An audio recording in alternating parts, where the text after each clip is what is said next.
for those of you in California, I will be doing 2 events on Sunday, August 21st, one at the International Conference on A Course in Miracles in Irvine, and also in Irvine down at the Center for Spiritual Living. Both that day I will be doing 2 events, and then I will be back in LA next time on Monday night, August 22nd. For all of these things, also for those of you in England or anywhere in Europe, I will be on August 27th. I will be in London at the Conference for Consciousness and Human Evolution at the Millennium Gloucester Hotel.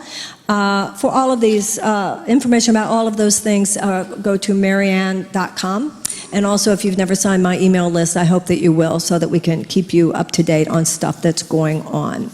Okay, now I want to take, before I go down, I want to do a little bit of the live stream questions tonight. And I'll try to go through these quickly. Someone's asking about visualization. In general, our highest prayer is, may God's will be done. If you say, may God's will be done, God is love and will is thought. When you say in any situation, rather than visualizing the outcome, may God's will be done, is the same thing as saying, may loving thought prevail within this situation. But there is a place in the Course in Miracles where it says, wake up in the morning. I don't know, I couldn't find the exact place, where it says something about, you kind of see yourself within the situation that you like. And this is kind of very helpful. We all know this energetically, you know, where you stand within the space of that. Too many times we're saying, I will be that person when I'm in a different house. I will be that person when I'm in a different job. I will be that person when I'm in a different relationship. And so sometimes it is seeing yourself within. It's all part of losing your false attachment to the things as they are that allows you to expand, and then it transforms situations.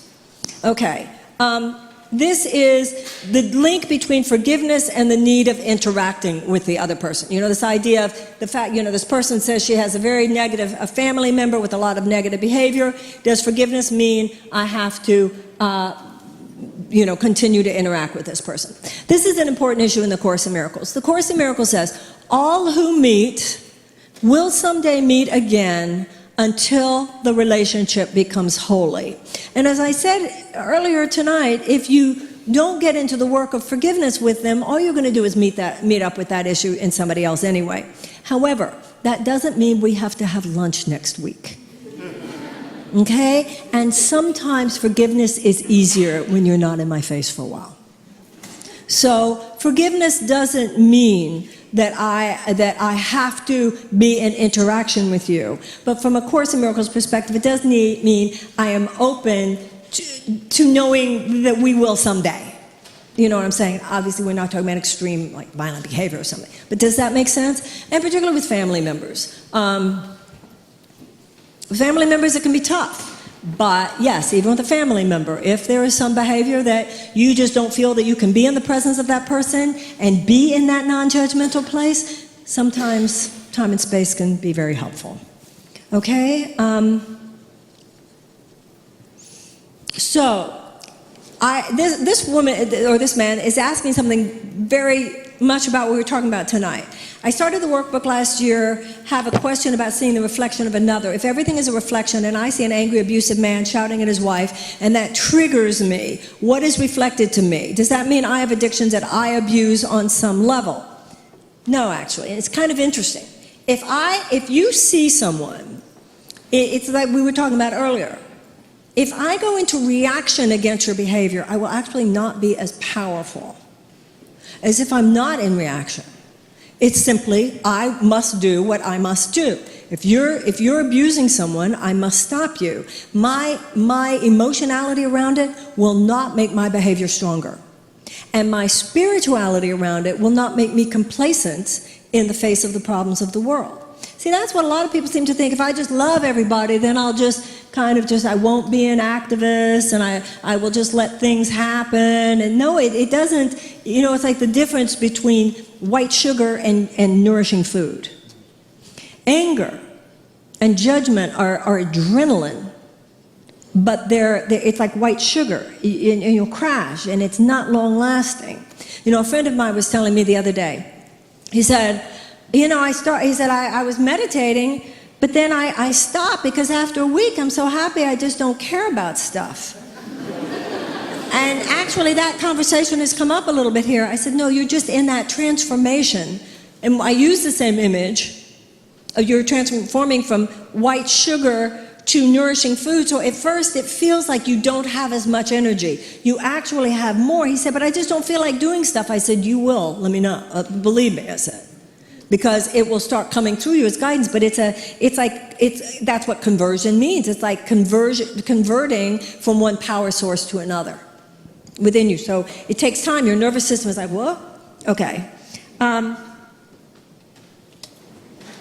This person is a woman who wants a man. And she doesn't know why, and this woman is in Denver, Paula. And she wants to know why partnership eludes her. And most of the time, when people say that, if you're fearlessly honest with yourself, you see how many opportunities you've had. You know, a lot of times with work, with relationships, we say, I haven't met anybody, I haven't had any opportunities. And then you think about, well, actually I did have that opportunity, I blew that one. And then I had that opportunity and I met that one. I had that opportunity, I met that one. So what I would say to you, Paula, is that, you know, the Course in Miracles says it is not your job to seek for love. It is your job to seek within yourself all the barriers you have against its coming. So what I would say to you, and I would say to anybody who is agreeing, you know, and thinking, well, that's my hurt too, is you might even want to take out a piece of paper, now or later, and write down 3 personality characteristics within yourself. You know, we're all into write down what you want in a partner, but it's even higher. You know, sometimes people say to me, I want my soulmate, and I'm thinking, are you sure you're ready? Because I'm not sure you're in the best place you could be. Might want to wait a little while, do a little bit more work. What are the 3 things in me, which if that person came, would make me blow it anyway? Does that make sense? So the universe is already programmed to bring you everything, and already has. And if you're honest, that's where we usually go, to all the places where actually, if I had been in a better place, blah, blah, blah. Does that make sense? So I hope, Paula, that you'll start with that. Write down 3 things. And it's like we were saying tonight, just give it to God. Click your heels together 3 times. That's all you had to do. Dear God, please take this from me. I am needy, but I don't want to be. It's not about, why am I needy? What did mommy do or daddy do? No, that won't have, you know, I went through all that where I could give you a really sophisticated explanation of why I was a certain way, but I noticed that didn't make me anything other than someone who became so good at talking about it that you might think, listening to me, that I wasn't that way any longer. Right? It's really, dear God, I am willing not to be this way. And then when you say, dear God, I'm willing not to be this way, everything that will tempt you to be that way will come soon. Right? But now, because you've asked not to be that way, you know, you can't, he says, I cannot take from you what you will not release to me. So the first time it comes up, you might even see yourself doing it again, but at least this time you're horrified. When before, you were still making it all about the other person. So you're still doing it, but at least you're horrified. The next time it comes up, and you start to develop some, I still feel this way, but I can begin some behavior modification and not act that way. And it's a process. And ultimately, everything that tempted you to that comes up again, and you just don't go there. And one of the things that is pretty fascinating to me is that one of the things you will meet along the way in that journey is that you will notice people who have it together in that place where you don't yet have it together. And it's amazing, and you'll realize they must have just sent by the universe for me to see, how does someone not triggered as I am, didn't have a different childhood, how do they act? How does a non-needy person act in that moment? And then it's so interesting, you say, well, was that person there even before I asked? And the answer would be yes, they were there, but you didn't notice them. Does that make sense? Okay, now let's talk about anything you want to talk about, ask anything you want to ask. Yes, sir.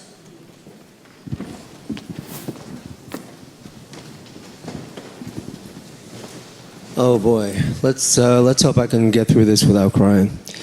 You've reached a place in me. I'm sorry, what'd you say? You've reached a place in me that has never been touched before. Oh, that's beautiful, thank you. And I've known I've been judgmental. I've known that.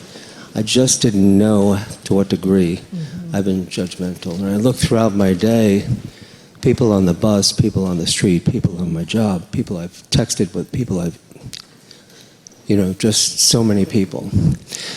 I got a little gift from a friend who emailed me just a little bit before I came here. I've been trying to convince him that with his wealth he needs to buy a new car. I've been trying to convince him how much he needs a smartphone.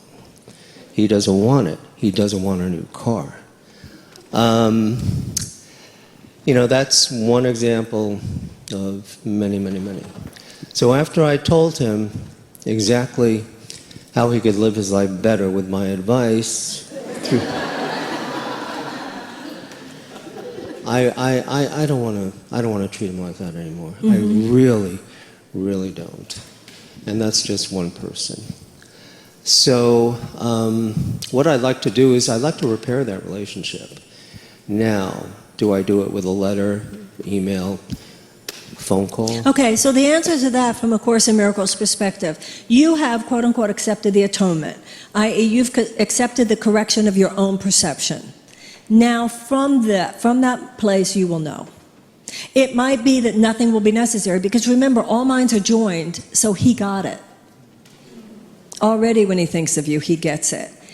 Something will come up between you, the Spirit will arrange it, i.e. it will be done through your subconscious, and you will simply be different. So every situation's different. Sometimes you're not guided to go back there and bring it up again or not at all. Sometimes it's simply that you're different now. And the first time they might not even trust it. So sometimes you're led to say something, but sometimes you're not. Sometimes you're just led to be there. But that's the kind of thing, once you have the correction of perception, then the guidance as to correct behavior comes naturally. Right? Yep. It's just advice on the outside. First of all, Spirit isn't going to tell me what you should do. Right? It's about our sharing what principle is, and then you will know. Does that make sense? Yeah. Thank you very much. You're welcome. Let me see people who have not. Yes, yes, ma'am.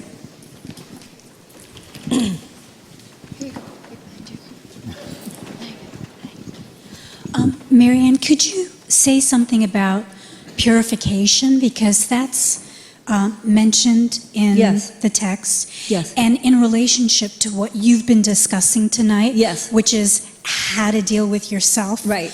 When stuff happens. Right. So what the Course in Miracles is, what this lady is referring to is a line in the Course in Miracles where it says, miracles are everyone's right, but purification is necessary first. And that's exactly what we were talking about tonight. When your mind is in love, when you are aligned, it's like a chiropractic adjustment of the mind and soul. When you are in love, naturally miracles happen. You're in your right mind. Literally, you're in your right mind. You say things and do things, and it just makes relationships work and cool things happen. Everybody has the right to that. You have the right because of who you are. The Course in Miracles says miracles are your divine and natural inheritance. The impurities are the ego thoughts that not only make up the thought system that dominates the planet, but that constantly bombard us every moment of every day. The morning is very important. You wake up in the morning, you take a shower, you take a bath. Why? Because you don't want yesterday's impurities on your body. But if you don't meditate, even if you got the impurities off your body, the impurities are going with you in your mind into the day. So you might have it all together on the outside, but you've got so much stress and so much fear and so many triggers, and in today's world, not just your own. I mean, you're picking them up from other people. So meditation, whether it's doing the workbook of the Course or whatever it is a way of purifying our thought forms. And the process, once again, as I was saying, you surrender it. Take it from me. He says, I cannot release to you what you do not give to me. What did you say, Paul, how you put it tonight? Where something has to come up in order to go out? It's a detox that has to come up in order to go out. Yes. Does purification also mean on the level of the body, clearing your past, your mother, father stuff. Well, but the thing about the mother and the father stuff, as I said earlier, first of all, the childhood, the Course in Miracles has this really brilliant line. Your childhood didn't even happen the way you think it happened. So, as I was saying, looking at what happened in your childhood may or may not free you of the behavior that came from it. That is it's an idea that's been around psychotherapeutic circles for just about 100 years or so. But you know, sometimes mankind comes up with ideas and then drops them, just like people do, right? So that's not what purification means. No, exactly, in the Course. because Okay. healing is in the present. Okay. The miracle is in the present. The past is over. It can touch me not is one of the lessons. So even if I am selfish because my mother was selfish, it doesn't matter where I got it. What matters, it's mine now. I'm an adult now. So it's not about figuring out why my mother was selfish, blah, blah, blah. It's about saying, dear God, I'm selfish and I'm willing not to be because it ruins my relationships. Please take this from me. Marianne? Does that make sense? Yes. I just want to Okay, add real to quick. that because I really want to get it clear. Okay, it may not mean, going over that stuff over and over again, but does it mean know thyself, know yourself, know where your triggers are, know? These are just words, and they Okay. all mean the same thing. And by the way, don't get me wrong, sometimes I'm not saying never talk about the past. If that's where spirit guides you or leads you, sometimes absolutely that's very helpful. I mean, childhood stuff is important. I'm not discounting that. I was just saying that of itself, the value of looking at the past is that it can help you see what the behavior is. But that of itself does not necessarily unlock the behavior, unlock the mystery of how to get away from the behavior.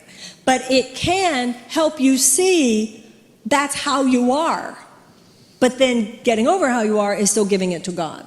So yes, it's all, the different words, but it's words that the Course in Miracles says at best are but symbols. You clarified. Okay, thank you so Thank much. you. Yes, sir, over there. Hi, Marianne. So I have been working on a startup for almost 6 years. Working what? On a startup, on a new On a organization. startup, Yeah, okay. for about 6 years. And at first I was doing my job, which I quit to go full-time with it. And in the last year, I've seen some success. I've gotten some funding, and I'm at this place where I'm now looking to hire and bring on new people.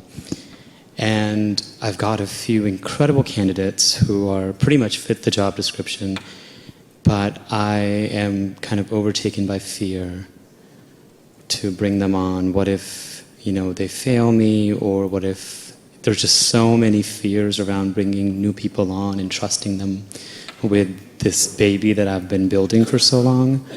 And so I would love just any thoughts around what to do at this moment. Well, sometimes it's very tempting to think, here is business, here's relationships, here's health, and then over here is spirituality, like it's some other category.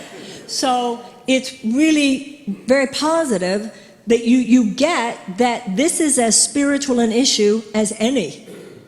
Does that make sense? So you start with that. You don't say, dear God, guide me here. As one woman said to me, I can give it to God up to about $250,000. After that, I have to take care of it myself. Right? So for you to say, here, and your work life is an important aspect of your ministry, which is your manhood. And you raise money. This is very significant. I noticed in my political campaign, I ran for office and I didn't win.